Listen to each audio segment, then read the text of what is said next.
తెలంగాణ రాజకీయాల్లో మరోసారి Kaleshwaram project heat పుట్టించింది. రైతు ప్రయోజనాలను దృష్టిలో పెట్టుకుని కాళేశ్వరం ప్రాజెక్టులో కన్నేపల్లి నుంచి నీటిని లిఫ్ట్ చేయాలని కాంగ్రెస్ ప్రభుత్వాన్ని డిమాండ్ చేశారు BRS working president KTR. NDSA రిపోర్ట్ను పట్టుకొని కాంగ్రెస్ ప్రభుత్వం నాటకాలు వేయటం మానేయాలని ఫైర్ అయ్యారు. తక్షణం కన్నేపల్లి లిఫ్ట్ ఓపెన్ చేయకపోతే 50,000 మంది రైతులతో ముట్టడించి తామే నీళ్లు విడుదల చేస్తామని ప్రభుత్వాన్ని హెచ్చరించారు. అటు కాళేశ్వరం ప్రాజెక్టుపై సచివాలయంలో పవర్ పాయింట్ ప్రెజెంటేషన్ ఇచ్చారు మంత్రి ఉత్తమ్ కుమార్ రెడ్డి. వచ్చే ఏడాది జులై వరకు ప్రాజెక్టును అందుబాటులోకి తెచ్చేందుకు ప్రయత్నం చేస్తున్నామన్నారు. కాళేశ్వరం ప్రాజెక్టులో కన్నెపల్లి పంప్ హౌస్ ను పరిశీలించారు BRS working president KTR. Kannepalli pump house కు కేటీఆర్ చేరుకునే క్రమంలో పలుచోట్ల ఉద్రిక్త పరిస్థితులు నెలకొన్నాయి. పోలీసులు కేటీఆర్ వెంట బీఆర్ఎస్ పార్టీ శ్రేణుల వాహనాలకు అనుమతించకపోవడంతో నేతలు తీవ్ర ఆగ్రహం వ్యక్తం చేశారు. కేటీఆర్ వెళ్లేదారిలో పలుచోట్ల బ్యారికేడ్లు పెట్టి నేతల్ని అడ్డుకునే ప్రయత్నం చేశారు.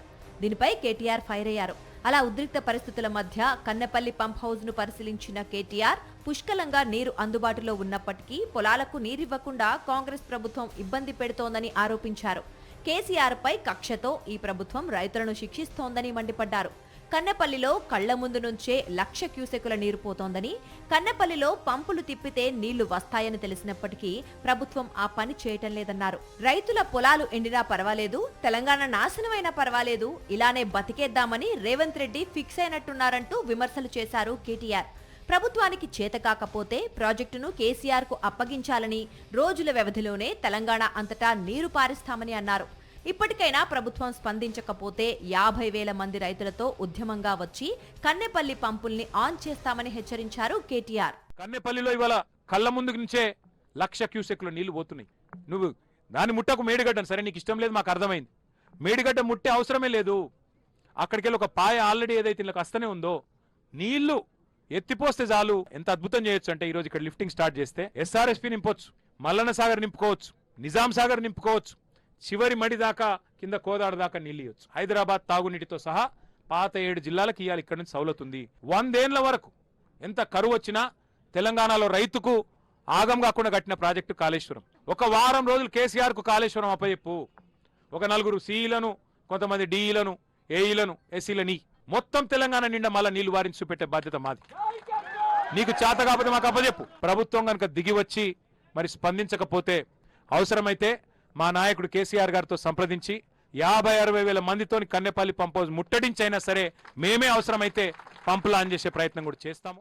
కేటీఆర్ కన్నెపల్లి పంప్ హౌస్ పర్యటనపై తెలంగాణ ఇరిగేషన్ శాఖ మంత్రి ఉత్తమ్ కుమార్ రెడ్డి ఫైర్ అయ్యారు. ఎన్డీఎస్ఏకి ఏం తెలియదు అని కేటీఆర్ మూర్ఖంగా మాట్లాడుతున్నారని విమర్శించారు. ఇప్పుడు అన్నారం బ్యారేజ్లో నీళ్లు నింపే పరిస్థితి లేదని తేల్చి చెప్పారు. మేడిగడ్డ తరహాలోనే అన్నారం, సుందిళ్ల బ్యారేజీలు ఉన్నాయని, గత బీఆర్ఎస్ సర్కార్ బ్యారేజీలు సరిగ్గా కడితే ఇప్పుడింత ఇబ్బంది తలెత్తి ఉండేది కాదన్నారు ఉత్తమ్. వచ్చే ఏడాది జూలై వరకు కాళేశ్వరం ప్రాజెక్టును అందుబాటులోకి తెచ్చేందుకు ప్రయత్నిస్తున్నామన్నారు. ఇరిగేషన్ శాఖని, ఇరిగేషన్ ప్రాజెక్టులని సర్వనాశనం చేసింది. టోటల్ కొలాప్స్ తీసుకొచ్చారు. ఏది ముడితే అది నాశనం అయిపోయింది.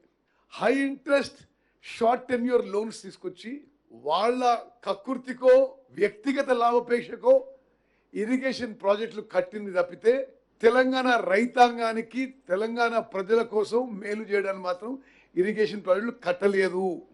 ఇలా తెలంగాణ రాజకీయాల్లో మరోసారి కాళేశ్వరం ప్రాజెక్టు హాట్ టాపిక్ గా మారింది. అధికార కాంగ్రెస్, విపక్ష బీఆర్ఎస్ నేతలు కాళేశ్వరం కేంద్రంగా పరస్పరం విమర్శలు గుప్పించుకుంటున్నారు. మరిన్ని అప్డేట్స్ కోసం ఛానల్ ను సబ్స్క్రైబ్ చేయండి. నోటిఫికేషన్స్ కోసం బెల్ ఐకాన్ పై క్లిక్ చేయండి.